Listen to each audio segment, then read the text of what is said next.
Kinakailangang maganda ang araw, bughaw ang langit, pilak ang alapaap.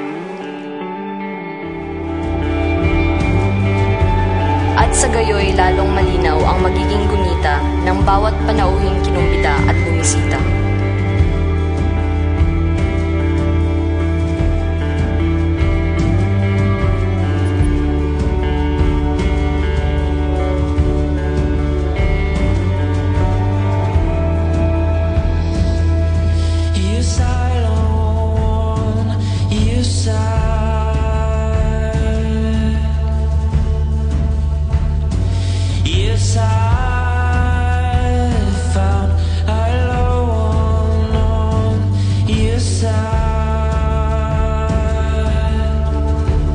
Bukod dito, kailangan din ng entabladong kitang-kita, nang walang magreklamo, nang walang mabigo.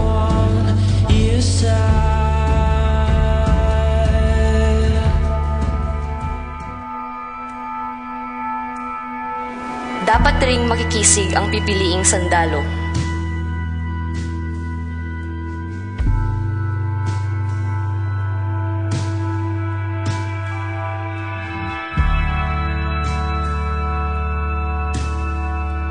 Mainam kung masunurin at matibay ang puso. Isa sa kanila ang pipili sa sanggol na walang kibong pipitasin mula sa kapit ng ina.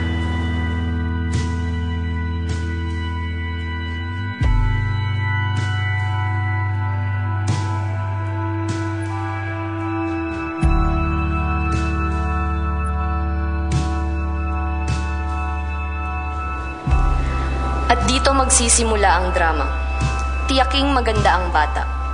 Huwag kaligtaang sabihin sa kawal na sa pagpitas nitong sanggol, kailangang maghintay muna ng ilang sandali upang makahulagpos ang tilihan ng kawawang mag-ina at pumailan lang sa marikit na alapaap. Aalingaw-ngaw sa yungib ng bawat taong may tainga itong duetong sadyang pakikinggan nila. Mahalaga ang katahimikan upang makaalala.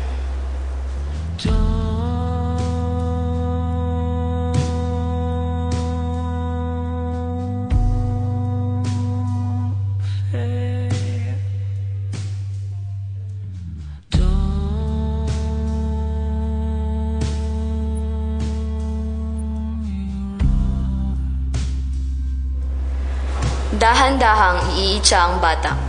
Kailangang pinagsanayan na ang buko man o bato ng mataas ang lipad nitong sisiw na tao, nang walang hindi makakita, nang walang mabigo.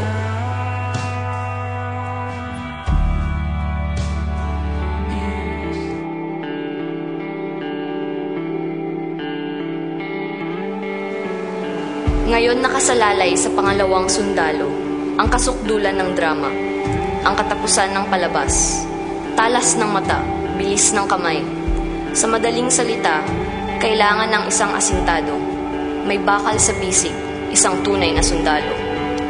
Hindi ito pipiglas sa pagpunit ng balat o uurong sa pagbilansik ng dugo. Hindi mamumutla sa kalampag ng bangkay o manlalambot sa madulas at mapulang entablado. Dapat kasing talas, kasing tulis siya ng bayonetang hinasa at nilinis niya.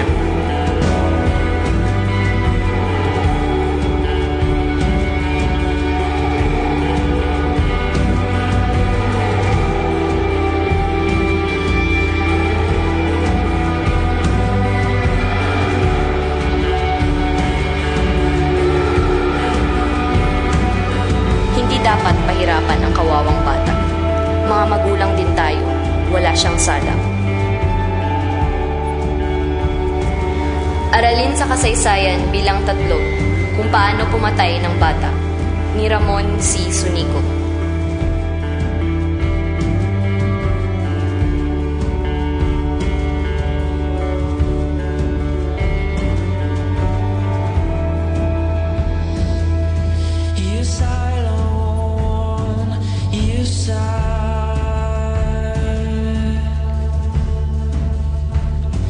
Yes, I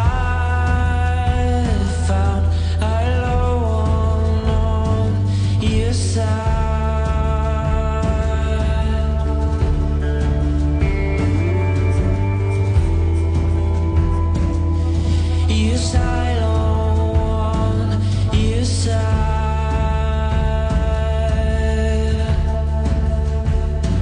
You sad.